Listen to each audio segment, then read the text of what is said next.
With no better way to say it, Cataclysm is a mixed bag, and players either enjoyed it quite a lot, or despised the way it changed the game as a whole. Cataclysm is also when a lot of PvP personalities started popping up on YouTube, and is regarded quite highly among PvPers who played during this time. However, today we're going to be looking at the other side of the game, the PvE content, i.e. the raids. Cataclysm was the first expansion I had hit max level in back when it was current, and even got the opportunity to step into Firelands way back when, but I was too shit to actually do anything. However, Firelands has always been regarded as an insanely difficult, yet fun, raid. On the flip side, Dragon Soul has been considered, by some, to be the laziest and worst designed tier to date. Today, I'll be reviewing each fight from each tier, assigning them a rank based on a number of factors such as unique mechanics, role engagement, and difficulty. For each tier, I'll give a little bit of insight on what I was thinking at the time and some other stuff as well if I think it's relevant. Because I hadn't raided in a while, I was a bit anxious, especially since the team I had landed on seemed to be pretty hardcore. It didn't really turn out to be that way, but still, nervous nonetheless. Halphus Wormbreaker. Despite this being the first fight of the raid, it gives players a chaotic blend of objectives to achieve in the first minute alone. I feel it sets the tone, complexity, and difficulty bosses should have going forward. A solid baseline. I think it'll come to a surprise to some, since it's fairly easy to write off the first boss of a raid, but this fight is insanely good. Just from a damage intake perspective, this fight can quickly spiral out of control if the healers aren't coordinated enough, and tanking is surprisingly challenging when trying to line up your cooldowns for periods of high damage and low healing throughput because of the debuff you get from Halphus. Not to mention having to juggle adds with your co-tank and DPS because of the crazy amount of AoE damage your raid will be doing. This fight already has a lot going for it, giving both healers and tanks interesting ways to approach each pull, and it only gets better when you look at it from a DPS perspective. Very rarely do you get moments where you can be AoEing more than 3 targets at a time, let alone 11. It quickly decreases to 3 target sustained cleave, but it's still worth mentioning. This gives classes a unique opportunity to fully abuse parts of their kit that frequently go neglected outside of dungeons. To top it all off, this fight has several different ways you can approach it because of the 5 different types of drakes you can release. The Bronze Drake slows fireballs that rain down periodically from the Proto Drake outside the arena, making them more feasible to dodge. The Green Drake Whelplings reduce the Proto Drake's damage from either of his abilities by a flat amount, making the fireballs and raid-wide do significantly less damage. The Storm Drake slows Halphus cast time by 500%, giving you a 3-second window to interrupt his deadly Shadow Nova as opposed to a 0.5 second. The Nether Drake massively debuffs Halphus' auto attacks as well, reducing damage, hit chance, and attack speed by a whopping 25% each. And finally, the Stone Drake makes Halphus periodically turn into stone for 12 seconds, giving tanks and healers some breathing room from his crushing auto attacks. To top it all off, each Drake slain increases Halphus' damage taken by 100%, meaning by the time 3 Drakes have been slain, he's taking 300% increased damage. Of course, if you're looking at a guide, these choices become pretty linear and mostly inconsequential. But from a blind perspective, this gives each pull so much more depth until you find a combination that suits your needs the best. All in all, Halphus Wormbreaker breaks into the tier list and takes the first spot in S tier. While I never got a chance to prog it myself, I can absolutely see the fun problems this fight creates. Thoralion and Valiona. This fight, despite having a handful of mechanics for each of the 2 dragons, is overall underwhelming. It's made a lot worse having just come from Halphus, which has barely any more mechanics, but uses them in a much more interesting way. Most of what T and V's mechanics boil down to is dodge things that are under you, stack under the giant arrow over somebody's head, and don't stand in the bad. Sure, ranged get a little bit more to do because they have to spread and drop puddles, but that's it. This fight had a great opportunity to use its subzone, the Twilight Realm, to introduce more engaging mechanics, but chose to simply delegate it to boring ad management. They already had 2 different dragons with 2 different sets of abilities and a whole subzone. Why didn't they do anything with it? The sad part here is that the tanks actually had an interesting tank swap integrated into the fight, causing the main tank to suck themselves and anyone nearby into the Twilight Realm with them. However, this is basically a 1-tank fight with the rare appearance of your off tank for a little more than a minute before he goes back to doing terrible damage. Yet another missed opportunity. The only thing saving this fight from F tier is the fact that shamans and 1 lucky DPS who go into the Twilight Realm get something interesting to do. Going downstairs breaks up the pace of the fight, and shamans can chain lightning the 2 dragons at the same time when positioned correctly. That's it really. Low D tier. Ascended Council. Technically speaking, this fight has a lot going on, and it seems like something Thoralion and Valiona should have been. This fight is pretty unique and fairly fun at times, but some sections end up being rather boring or lackluster. There's actually more mechanics happening in Phase 2, but I haven't seen a single pull where most of them do anything. Phase 1, I'd argue, is the highlight of the fight. There's a lot of mechanics going on, and while the bosses don't have to be separated, they usually are to make things easier to handle. The damage buff here also impacts player positioning, risk assessment for how long to let the debuff last, and forces players to change how they approach the fight pull to pull if they need to give other members of their group the damage buff. However, the damage buff is only in Phase 1, and there's really not much else happening in the fight. You can accidentally do the rest of the fight without having a clean strat for it. It's a shame because mechanics like the Frost Orb mechanic in Phase 2 are severely lacking representation. All in all, I'd rate this a C tier fight. It only gets such a high rating because Phase 1 is done so well, while Phase 2 and 3 are quickly forgotten. Cho'Gall. There's not a whole lot going on in this fight, but it's fun and engaging nonetheless. There are ads that periodically spawn near the boss, away from the boss, and a large number of ads really far away from the boss. There's big tank busters from the boss. The tanks need to walk Cho'Gall away from these burning AoEs, and there's an intense burn phase after 35% HP.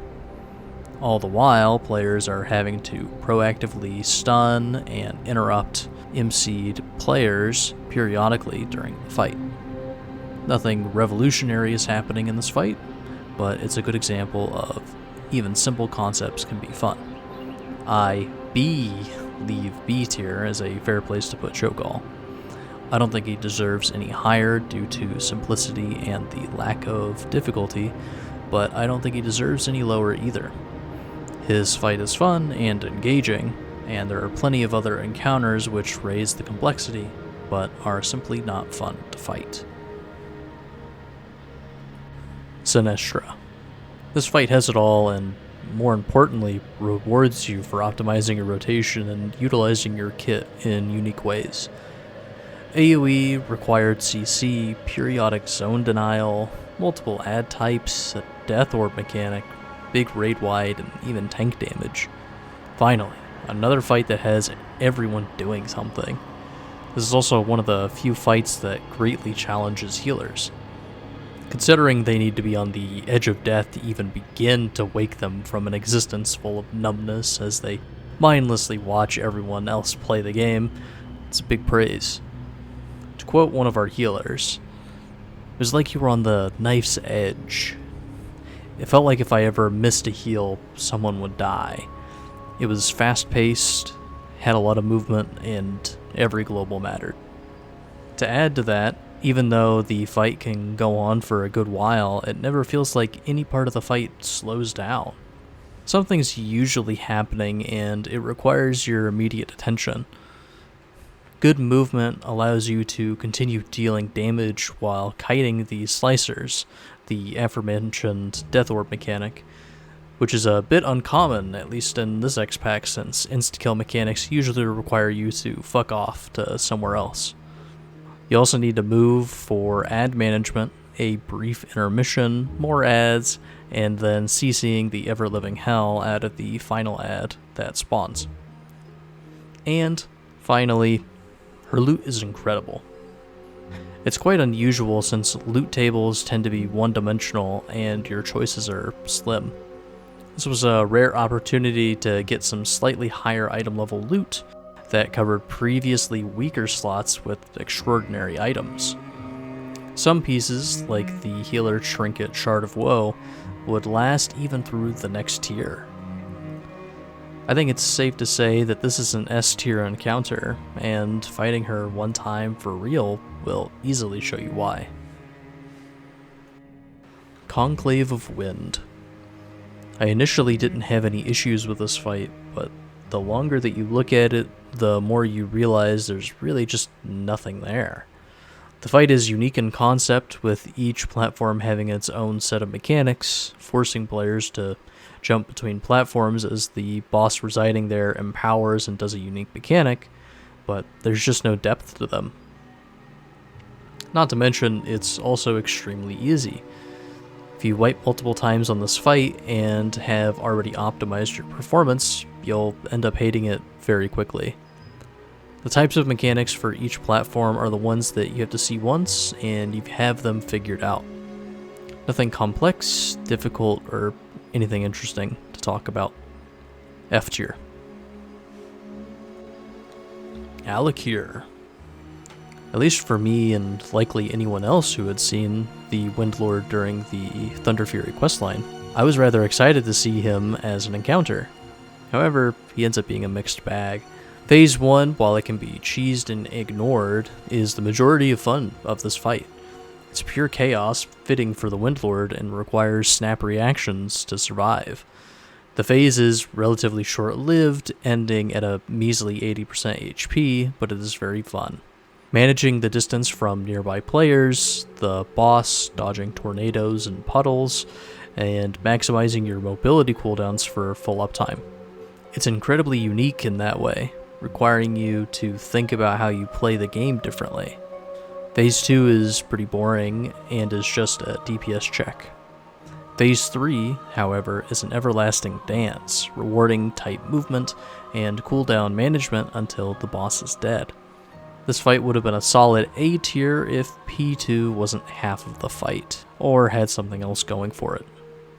Alas, we were not blessed with such a thing. I know at least one of my raid members would disagree, and maybe even more, but I think this is a solid B tier fight. Magma. While this fight might be more interesting from the POV of a ranged DPS dealing with the worms, this is a patchwork fight with extra steps. If you're melee, you can accidentally do the fight correctly. The most interesting part of Magma is how you can line up your cooldowns for the burst phase and optimize your cleave with the ad that spawns, but there's really nothing else there. F tier, but at least they tried. Omnitron Defense System. This fight is a mixed bag as well.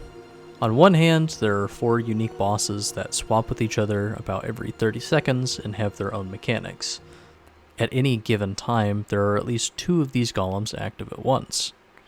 On the other, each have 1, maybe 2 mechanics. The hardest part of this fight is on the tanks, and even then the bar isn't that high. While it's fun for speed kills due to the damage multipliers you can stack while you are able to cleave them simultaneously, it's not that difficult. It's fun in its own right, but doesn't challenge the player in any way. D tier. Maloriak. This fight suffers a lot of the same problems that the Omnitron defense system has, but is a little more engaging. Maloriak has 4 phases he will cycle through, always starting with black, either doing fire or ice, then the other, before finally doing green. Once he has gone through all 4, he will start the cycle anew. During the black phase, positioning is a really big thing because the oozes will shoot out puddles to random players. Stacking multiple of these in one spot can easily spell their doom. The fire phase is basically just damage for healers to heal, while green is time for the group to kill the adds that have accumulated during other phases. However, it all begins to fall apart when it comes to the ice phase. You're meant to spread because of the randomly selected periodic debuff that deals between 60 and 80% of your HP to you and everyone around you. And once it's dispelled, it will do that damage again. If it hits anyone else, the effect will happen again. This means that if 2 people are near one another and either are targeted, both will die. Cool. Except this makes melee unable to move outside of the main boss's hitbox, else they risk instant death, killing either them, the tanks, or another one of their fellow melee DPS. And for some unknown reason, Maloriak targets melee players that leave his melee range with a significantly higher rate than anyone else. This behavior is entirely undocumented, and it's not notated in the dungeon journal either. So it's entirely unexpected and near impossible to predict unless it happens to you a number of times. Beyond that, it's a pretty mid fight. C tier. Atramedes. Normally, simple fights would get a lower rating for the fact that Blizzard could do better, but Atramedes has some qualities that manage to shine through. While mechanics don't outright kill you like in other fights, they do low to medium damage when executed poorly, and contribute to a sound meter. As this meter fills, you take more and more damage, and once it maxes out, you will die, only resetting whenever you activate one of the 4 gongs in the arena. Additionally, there is an imp that periodically spawns on someone's back, which they cannot see. This imp increases that player's sound meter very quickly, meaning the group needs to scramble to kill it ASAP. This fight has quite a bit of movement as well, and actively punishes players out of position. While there's an intermission phase, it's nothing special. The boss goes up in the air, and players have to avoid an ever-quickening beam of death until the phase ends, and ultimately, the fight repeats. It's just engaging enough so you don't fall asleep, but it's not engaging enough for you to actually enjoy it. C tier. Chimeron. While this boss does a lot of damage and has a big emphasis on healing, there's little left for the DPS to do, let alone the tanks. The most interesting part of this fight is when the healing is disabled, but shielding is still possible.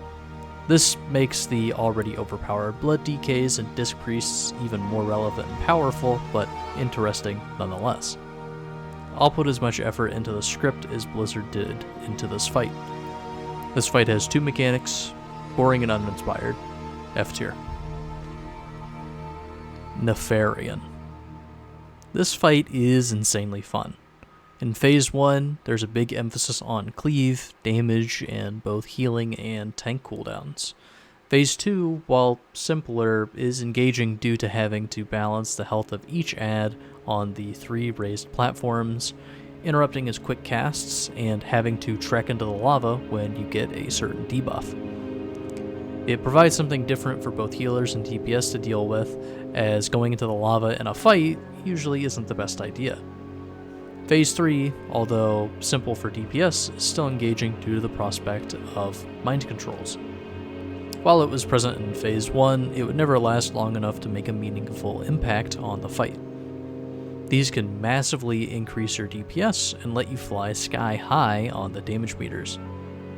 Tanks and healers are both consistently engaged, with both tanks having to coordinate in order to deal with the unique set of ads, the constructs. These guys start at 100 energy and are relatively slow, and die whenever their energy reaches 0, which ticks down by 2 every second. If they are ever touched by the fire Nefarian periodically spits out, their energy is refilled. To make matters worse, whenever they land an attack, both their damage and movement speed are increased, making them incredibly deadly to avoid. It's a difficult challenge for the tank that has to kite them, as they can't go too fast, otherwise they put the main tank in the group at risk, and they can't go too slow either, otherwise they risk dying to the constructs themselves. While our ad tank really and truly despised it, I think it's a unique opportunity to switch things up from the monotony that are the standard WoW bosses. The main thing bringing this fight down is the lack of engagement in Phase 3 for everyone but the off-tank dealing with the constructs. Almost an S tier fight, but not quite there. A tier. Overall, I think Tier 11 was okay, with several heavy hitters between the trash and mediocre bosses. While I didn't prog each boss individually, I did get to see them all whenever they were still current, which makes a big difference in my opinion. T12 is commonly viewed as a well-remembered and respected raid despite its age. Even during my time in Legion, Firelands was still highly regarded, with Ragnaros being just about everyone's favorite boss. I had low expectations going into it, as WoW veterans tend to overhype even the most mundane thing, but nonetheless, I was still interested in seeing if their claims were true. Beth-Talak. This fight can be vastly different depending on what role you're playing in the fight. Most of the interesting stuff happens in Phase 1, and only if you're downstairs. If you're upstairs, you'll basically be hitting a training dummy the entire fight, as P2 doesn't have you do anything special. Downstairs players are split into 2 groups. The first is the drone group, which are melee that are dedicated to pulling down spinners for the upstairs group to ascend with and killing a large spider. He's basically a DPS check, but the prospect of cleaving off of him with the spinners active and having weird burst windows makes this at least a little bit more interesting than upstairs. The second is targeting the small spiderlings that spawn around the arena, along with the engorged spiderling that is basically a baneling. These spiderlings home in on the drone, healing him for a significant portion of his health, and increasing his maximum health, and also increasing his damage. During prog, this basically meant that you either wipe or have a hard time recovering. P2 is just a DPS race. Beth-Talak slowly ramps up her AoE damage to the point that it's unhealable, or your healers have no mana left. Overall, it's a very simple fight from all perspectives. This fight is a C tier on its best day, otherwise it's an F tier. There's some variety here to mix things up for the DPS and tank roles, but not much beyond that. Shanox. While it's an interesting concept where Shanox's arena is wherever you, the raid, want it to be, there's not much going on with him as a boss. As a DPS, it's a fight you can forget to move for since it's such a boring fight. As a tank, you're just watching your dot stacks. As a healer, it's a test of your ability to press your heal buttons. Revolutionary, I know. Because this is such a simple and straightforward fight, it can be incredibly frustrating to wipe on him. Sadly, he's an F tier fight, even though he has some of the most memorable voice lines. Lord Rylith. There's a reason this fight is remembered so fondly. It's fairly simple in concept, where damage on his legs dictates the direction he moves, and walking over volcanoes he periodically spawns causes him to take increasing damage. All the while, ads spawn around the arena that need to be killed. It's not difficult, but it's engaging in a unique way, especially so if you are the driver. This is the easiest heroic boss in all of Cata, yet holds a higher ranking than others. It's a good showing that a boss doesn't need to be difficult to be fun. Speaking of, I think additional difficulty would likely ruin the fun gimmick of this fight, so this is basically as good as it gets for our lava boy. B tier. Alisrazor. This fight may very well be the most unique boss in all of Cataclysm. Everything about her is different than any other boss.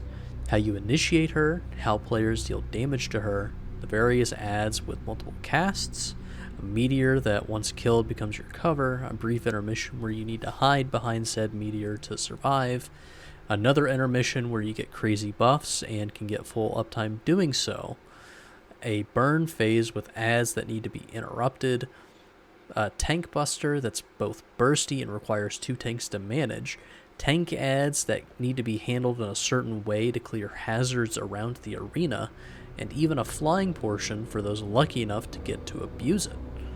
This fight is fun, unique, and even has a mount. Despite all that, she's not really challenging, just engaging and different. Even though the flyers could argue that this is a patchwork fight with extra steps, the difference here is you need to move while DPSing, and you also get a 300% haste buff along with 75% increased crit chance. This can easily change how a class ends up playing, effectively unlocking their full and true potential. All in all, an A tier fight. Balrog. I'll come out and say it. If you're not a healer, D tier fight. There's a lot of emphasis on moving, positioning, and priority adjustments for this fight due to the countdowns which cause 2 players to touch and potentially spread and refresh their debuff. I like that your DPS matters more on this fight than others because of the tight DPS check, encouraging you to improve your rotation where you'd otherwise half-ass it, but there's nothing else here to challenge you as a player.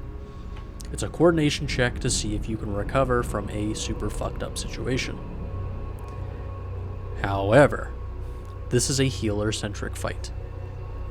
The vast majority of the difficulty of Balrog is on your healer's ability to coordinate with each other to keep both the group and the main tank alive due to the excessive amount of damage that ends up going out.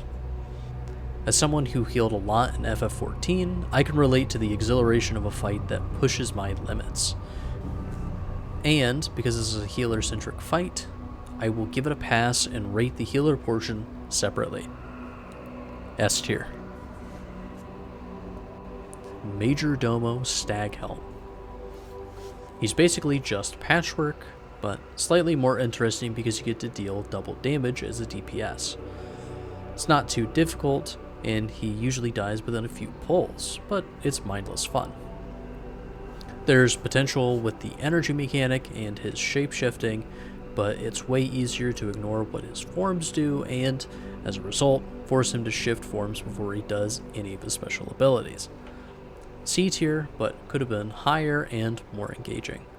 He's just a fun and easy boss, and not particularly unique either.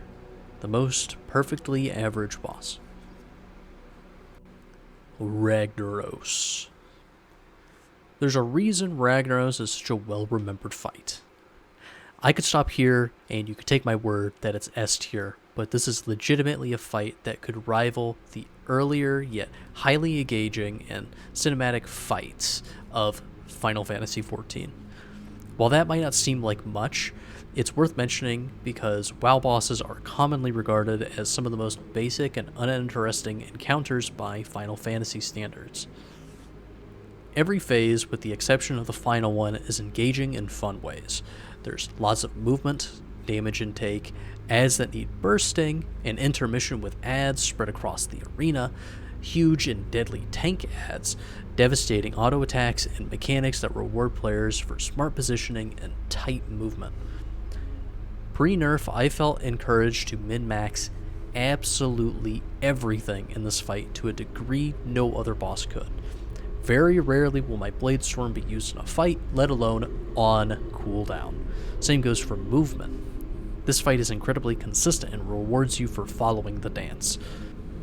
The final phase, while not super impressive, is the victory lap for most DPS. It's chill, you're DPSing, optimizing whatever you've got left, but you're on the edge of your seat. 12 minutes into a pull and he's almost dead. As tanks, you get the pleasure of having a unique tank swap that requires you to do something different. Don't get hit. It's counterintuitive, but required, and yet another way to make Ragnaros interesting. One DPS during this phase will also have to deal with the fire that litters the arena. Tight movement and sharp eyes are required, and players get yet another opportunity to use their unutilized parts of their kit to increase their mobility and maneuverability. I was surprised this was an actually good fight. I'm generally let down by the overhyping WoW veterans have, but this is warranted. It goes to show the potential Blizzard has for making encounters, and adds more credence to the idea that no single boss should be underwhelming or uninteresting in these raids. They have the capacity to make an exceptional tier. While T11 was quite expansive in its content, and Firelands explored fun concepts in its unique encounters, Dragonsoul has been remembered as a terrible raid. I had low expectations going into it, but stayed cautiously optimistic. Before we get into the tiering, there's something I've not brushed upon for the majority of this list: loot. During tier 11 and tier 12, loot from bosses was consistent. In 10-man, every boss would drop 2 items and a tier piece if possible.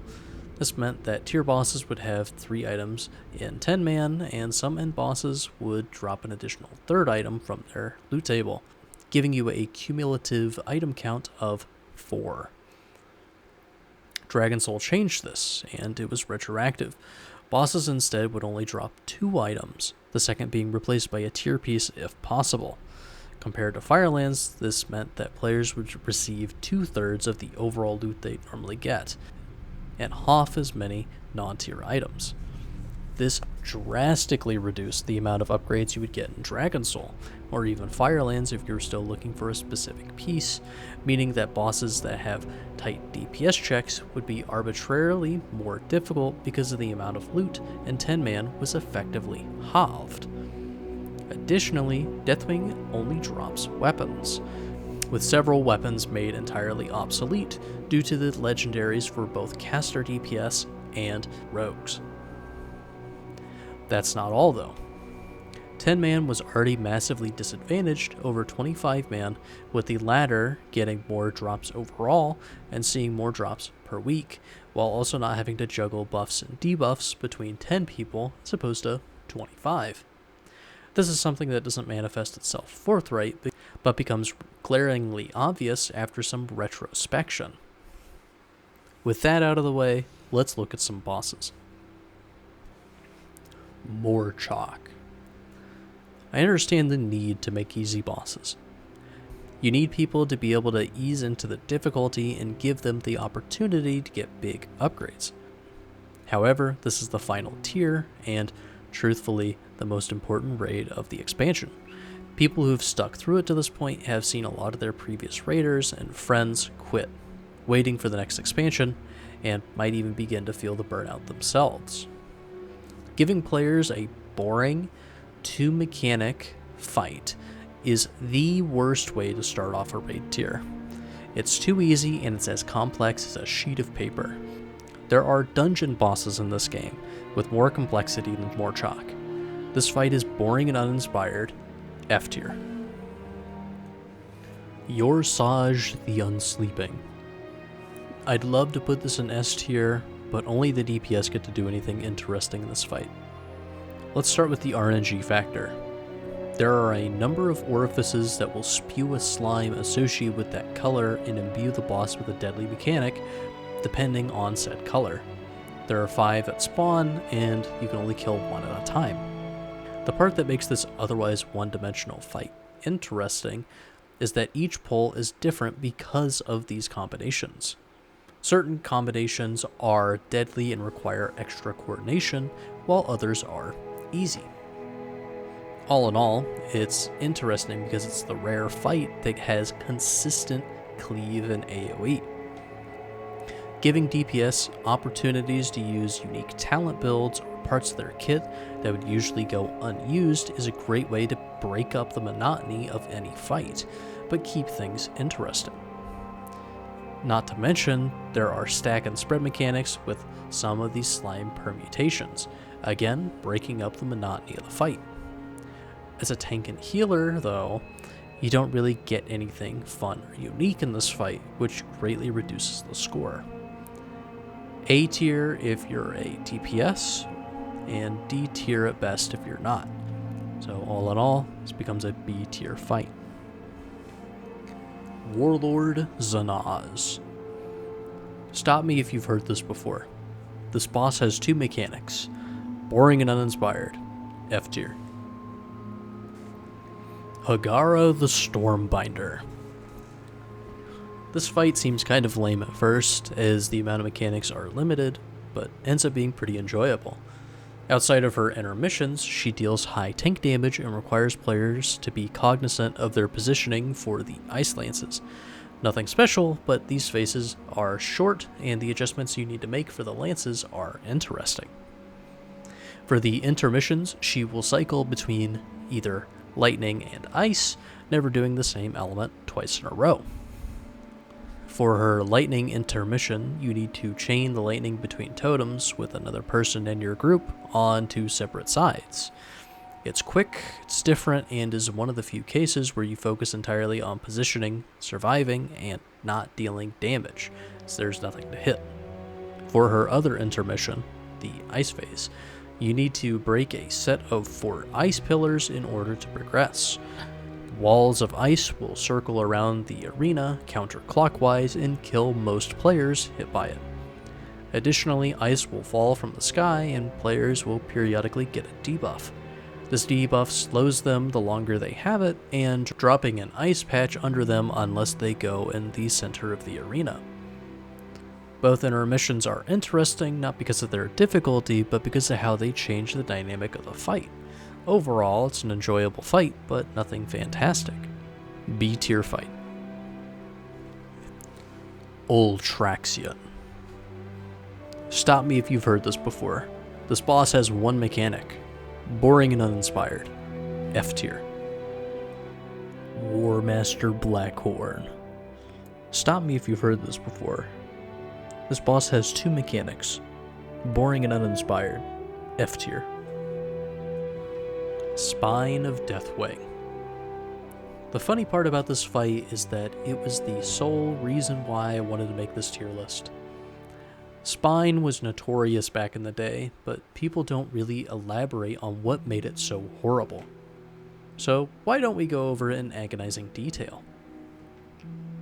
For starters, you can see every mechanic that you'll ever have to deal with in Phase 1, also known as the first plate.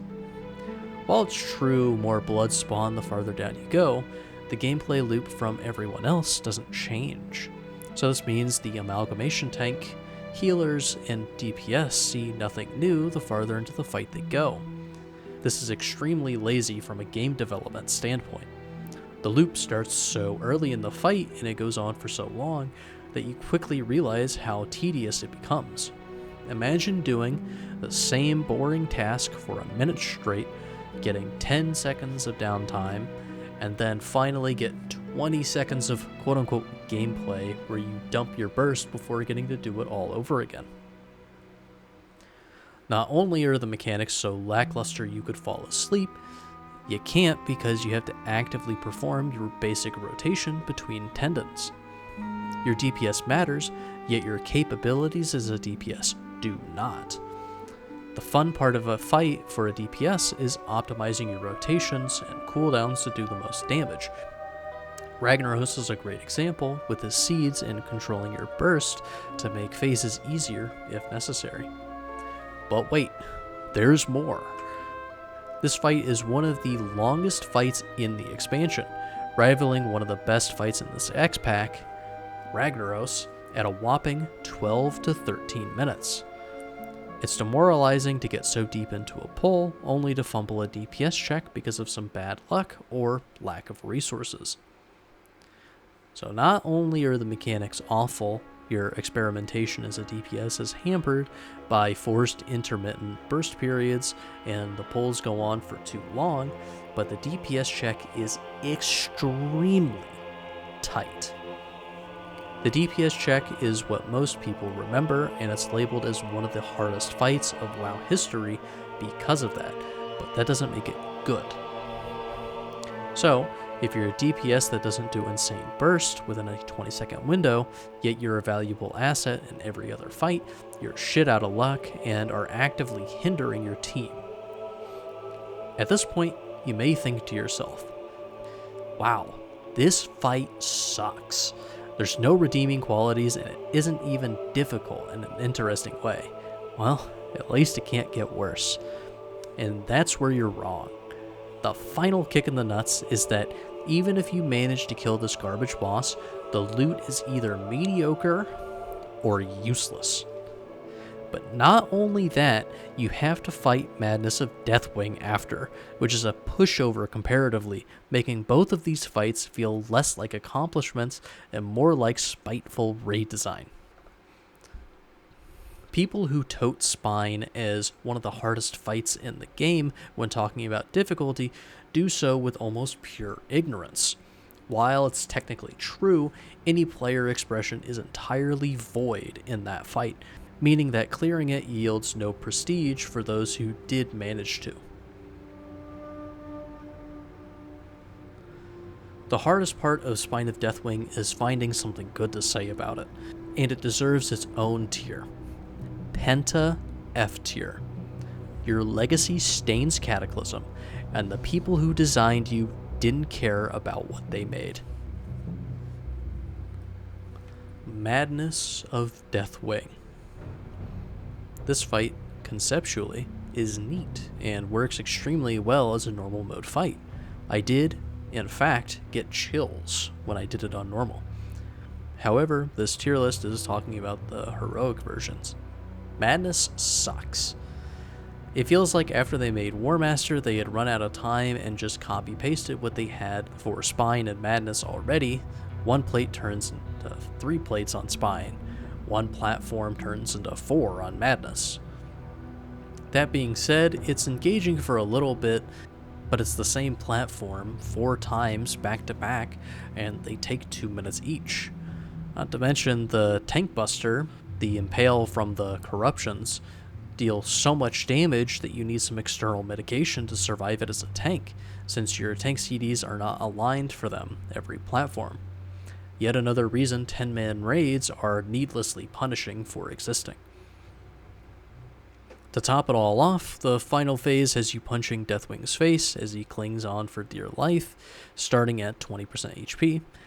At 15, 10, and 5% HP, he will shoot out these bloods to a random spot on the platform.